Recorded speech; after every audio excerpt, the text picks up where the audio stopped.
అండి, నా జీవితాన్ని మార్చేసిన చాలా సూక్తులు కోట్స్ ఉన్నాయి. అందులో ఒకటి ఈరోజు మీతో చెప్తాను. చాలా ఇంపార్టెంట్ ఇది. Not my circus, not my monkeys. అంటే ఇది నా సర్కస్ కాదు, ఇవి నా కోతులు కావు అని అర్థం. వినడానికి చాలా ఫన్నీగా ఉంటుంది కానీ చెప్తాను. సో మనలో చాలామంది ఎలా ఉంటారంటే ప్రాబ్లమ్ సాల్వర్స్, సేవియర్స్, ఓవర్ గివర్స్గా ఉంటారు. అంటే పక్కా వాళ్ళకి సమస్య వస్తుందేమో అని వాళ్ళ సమస్యల్ని ముందే మనం ఆలోచించుకొని దాని సొల్యూషన్స్ వెతికేసుకొని వాళ్ళకి సమస్య రాగానే మనం వాలిపోయి వాళ్ళకి చాలా సొల్యూషన్స్ ఇచ్చేసేసి అలా చాలా చేస్తూ ఉంటారు. అంటే పాపం మంచోళ్ళు వాళ్ళు. కానీ ఎలా అంటే అవతల వాళ్ళు అడగముందని మనం సహాయం చేస్తుంటారు అట్లాంటి వాళ్ళు.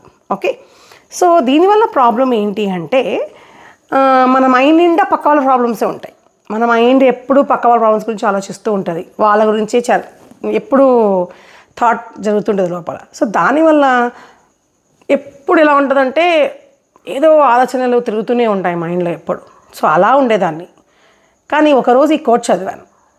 Not my circus, not my monkeys. అంటే నేను క్రియేట్ చేయని ప్రాబ్లమ్ను నేను సాల్వ్ చేయాల్సిన అవసరం లేదు, అది నా బాధ్యత కాదు. అంటే జనాల్ని ఉద్ధరించే బాధ్యత నాది కాదు అని అర్థం. ఓకే, అంటే ఎవరి కింద పడిపోతే లేపొద్దా, ఎవరికైనా ఏమైనా అవుతే అంబులెన్స్ కాల్ చేయొద్దా, నేను అలాంటివి చెప్పట్లేదు. ఎమర్జెన్సీస్ నేను చెప్పట్లేదు. నేను చెప్తున్నది ఏమంటే మనం అనుకోకుండానే కొన్ని సిచ్యుయేషన్స్లో అలా మనం అట్రాక్ట్ అయిపోతుంటాం. నేనంతా అలా లాగబడేదాన్ని సిచ్యుయేషన్స్లోకి. సో తర్వాత ఎప్పుడైనా అలాంటి సిచ్యుయేషన్ ఎదురైనప్పుడు నేను ఇది అనుకునేదాన్ని, not my circus, not my monkeys. అంటే నేను అక్కడ అటువంటి ఆలోచన చేయకుండా కట్ చేసుకునేదాన్ని. అంటే వాళ్ళు వచ్చి అడిగినప్పుడు మనం హెల్ప్ సలహాలు ఇవ్వచ్చు, తప్పలేదు. కానీ అది అవతల నుంచి అవలసిన ప్రశ్న.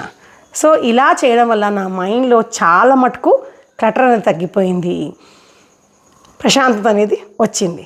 సో మీకు కూడా ఉపయోగపడుతుందేమో, ట్రై చేయండి. Not my circus, not my monkeys. Bye.